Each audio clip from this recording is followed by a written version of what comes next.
Hello, what's up? This is Cotton back again for another unboxing at unang impression tayo. This one is another Orico, okay? So first time ko mag-feature talaga ng Orico rito. Usually, sinasabit-sabit ko lang siya fini-feature para makapagbenta sa inyo ng Orico, okay? Hindi po sponsored ni Orico yung mga unang video na sinisingit-singit ko siya kasi gusto ko lang talaga may ibenta kasi may commission ako sa Lazada, okay? Si Lazada nagpapabenta sa akin at si Orico. Pero dahil nga nakita ni Orico, eto na siya nagpadala. So, syempre, dahil tested ko na si Orico na maasahan, mabilis at quality rin naman ng mga gawa, tinanggap ko.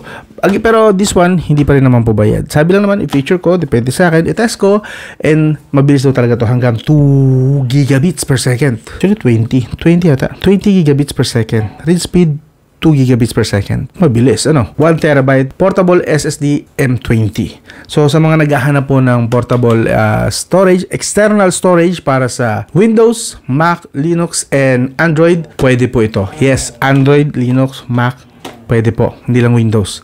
So, for your expectations, ito po yung USB Type-C na siya, very good. 0.3 meters yung data cable, maikli lang pala siya. Gawa siya sa alloy and ABS na plastic. Dimension, and yun. Again, Windows, Linux, Mac OS, and Android. Okay, now, let's go.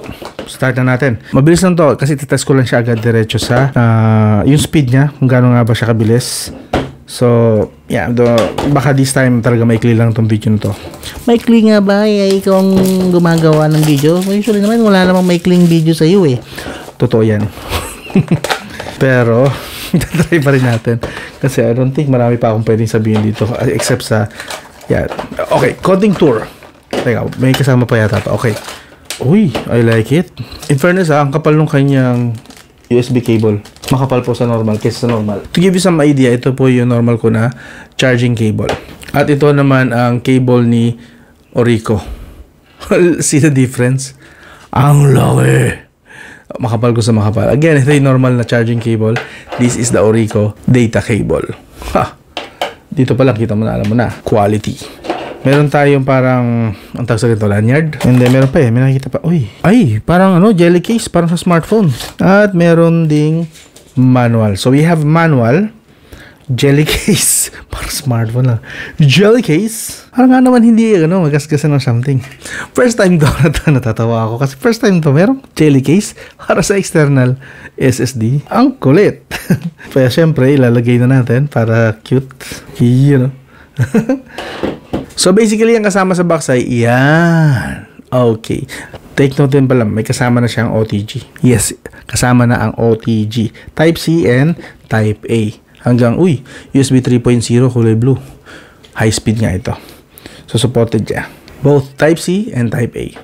Now, konting turbo na bago tayo mag-test. Ito yung ABS. Akala ko kasi tela kasi yung itsura niya. Pero pag hinawakan mo, ABS plastic siya. And I believe ito yung alloy na part. Tunog pa lang.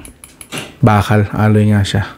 Yun na yun. Orico branding. So, yung ganun nga lang ka-basic. Pindutan ba? Hindi. Singaw. Hindi. Lagayan ito ng lanyard. O, di ilagay na rin natin. Nandiyan na yan eh. Yun. Okay. Meron na tayong parang keychain. Test na natin kung totoo bang mabilis ito. Let's go! So, USB lang po. Type-A lang muna. Mamaya tatry natin sa Type-C. Pero this one is Type-A muna. Tingnan natin kung ano ang kanyang speed dito sa front USB slot muna tayo, okay? Okay, so ito na siya ngayon. 931GB Orico. So, wala pala lang lamang files yan. Kinonect natin siya ngayon sa dito. So, USB lang po. Type-A lang muna. Mamaya tatry natin sa Type-C. Pero this one is Type-A muna. Tingnan natin kung ano ang kanyang speed dito sa front USB slot muna tayo, okay? Let's do this, okay? So ito, meron tayong 11GB na video file. So try natin i-copy and paste. Tingnan natin kung gaano kabilis. Again, this is Type-A pa ito, so hindi ito yung full speed niya. So yun, 376 MB. Wow! This is reading read files to. Tina-transfer natin from desktop to Orico. So naglalaro siya around 300 Mbps. Megabytes. Hindi po megabits to. Megabytes per second. Bilis. So not bad. Again, Type-A pa lang po yan. So tatry natin sa Type-C mamaya ng konti. How about, try naman natin, copy, papunta naman dito. Rename natin muna para hindi magpatong. Lagyan natin ng A. So, read naman, then write papunta sa labas. Gano'n naman cache sa kabilis. Okay, paste natin dito papunta sa desktop. Kanina 377 MB. Mas mabilis actually yung transfer. 422 megabytes per second. Okay, not bad. That's again, USB Type A pa lang ha. USB Type A. Mamaya lipat tayo sa Type C. Tingnan natin yung pinaka max speed niya. Lipat tayo dun sa isang PC ko na Type C naman na ginagamit for data transfer. Okay? So, impressive na para sa akin to kasi usually nasa 30 to 60 MB lang yung mga normal dito na USB. So, it's not bad. Okay? Again, 377 copy from desktop to Orico. 377 MB, and from Orico to desktop, that's 422 MB. Impressive na sa akin yan. I'm sure may mas mabilis pa dyan, pero para sa akin, na-impress na ako dyan. So anyway, lipat na tayo sa Type-C naman na connection, okay? Okay, now try naman natin sa Type-C. Type-C naman tayo. As you can see, natin gano'n naman kabilis ang speed transfer nito, both read and write, okay? Okay, so tinestin natin siya sa Crystal Disk. Ito po yung kanyang speed actually. 1 gigabits dito, almost 1 gig. And then, yan. Basta yan, basically, kung naunawaan nyo yan. Pero syempre, mas preferred ko yung actual. So, test natin siya din dito. Again, Type-C to Type-C to. Type-C po yan, ha. As you can see, yan. So, Type-C connection tayo. So, try natin i-transfer itong 11 gigabyte na file na to. Copy. Papunta muna tayo. So, from Orico to desktop. So, paste. That's 1.7. Nakita nyo, 1.7 gigabyte. Bumaba sa 900. Pero 1.7 kanina eh. Ang lupit nun. Ulitin natin. Delete natin to. Let's try again. Copy. 1.6. 7. Bumaba na 7. Pero nag-start tayo sa 1.6 at 1.5. Umakyat ulit ng 900 megabytes per second. So, not bad. Mabilis. So, almost times 2. Sa yung pinaka lowest niya times 2 sa USB Type A, pero yung initial nakita niyo no, 1.6 gigabyte, around 1.6 gigabyte per second. Not bad. Now transfer naman, rename natin to, gawin natin file B, copy naman natin siya, copy, then dito naman natin ilipat.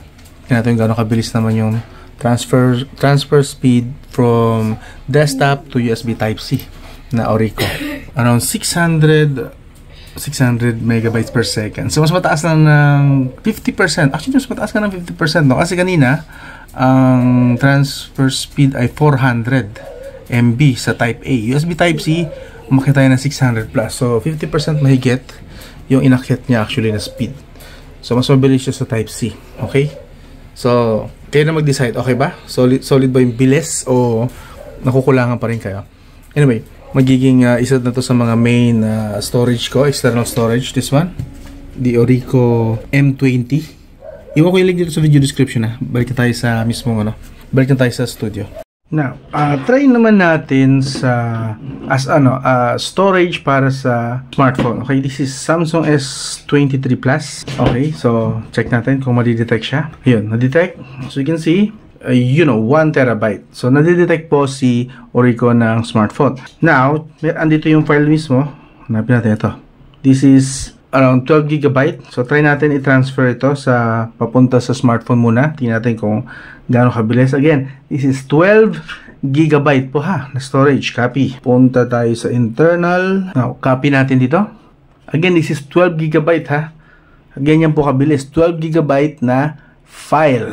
Hindi natin kita rito yung Mbps pero I believe dapat pala meron tayong taga-monitor ng Mbps, but 12 gigabytes per second, around 20 to 30 seconds din, Ganda sana kung iurasan pala natin ito. Okay, now orasan natin. Ulitin natin ito, okay? Punta tayo muna sa internal storage.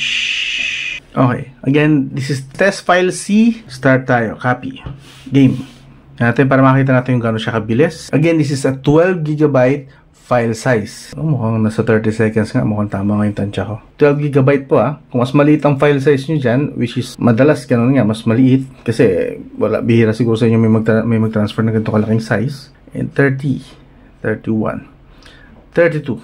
So, around 32 seconds actually. Late lang ako ng pinot. Pero 32 seconds, 12 gigabyte file size. Imagine kung 4 gigabyte lang. Di, ang bilis lang yun. 10 seconds lang. Hindi. So, transfer naman. From internal storage naman, papunta naman sa Orico. Try naman natin from smartphone to external storage. So, palitan natin to ng file type F. Yan, rename. So, copy. Punta na tayo ngayon sa USB storage. Copy dito. I-reset natin to. Kanina 32 seconds, no? Tingnan natin kung gano'n naman to kabilis. Itong sa papunta from, again, smartphone to Orico. Smartphone to Orico, go.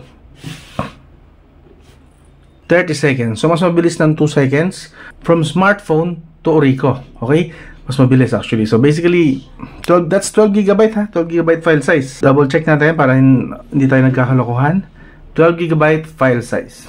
Solid. Mabilis. So, ayun nga. Mabilis nga talaga siya. So, highly recommended. Yes, ganun po kadali sa akin mag-highly recommend kasi gamit na gamit po rito ang Orico. Kung marami na kayo napanood na video rito, lagi kong fini-feature itong from Orico din. This one. Tested na po. Gumagana sa Mac, sa iPhone, basta may OTG kayo. Sa Android, lalong-lalo na, pinakamadalas gamitin ko to sa Android. Kasi mga Android mostly ang nire-review ko rito. And pag nagta-transfer ako ng mga footage na kuha ng camera ng mga Android smartphone, dinadaan dito. Yes, saksak lang. Yon. And high speed po, ang bilis. Kung kahit maabot ng 10 to 20 gigabytes tapos agad within a few minutes. Solid. Mabilis po talaga ito.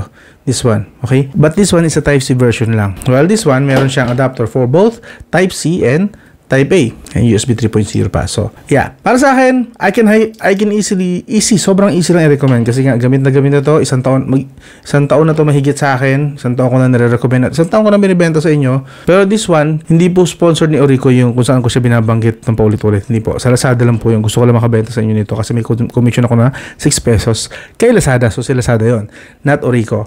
But this one, padala talaga to ng Orico. And of course, alam ko na magandang quality nito. So, easy recommendations. Maganda po siya, high speed din talaga siya. So kung interesado kayo, iwan ko link dito sa video description. Yan. Again, this is Orico Portable SSD M20. Hindi ko na kayo convince na mag-subscribe, like, and share kasi parang binibentahan ko lang kayo rito eh. Nasa inyo na po yan. Bahala na po kayo kung gusto nyo mag-subscribe, like, and share. Hanggang doon lang. This is Cotman. I'll talk to you again soon.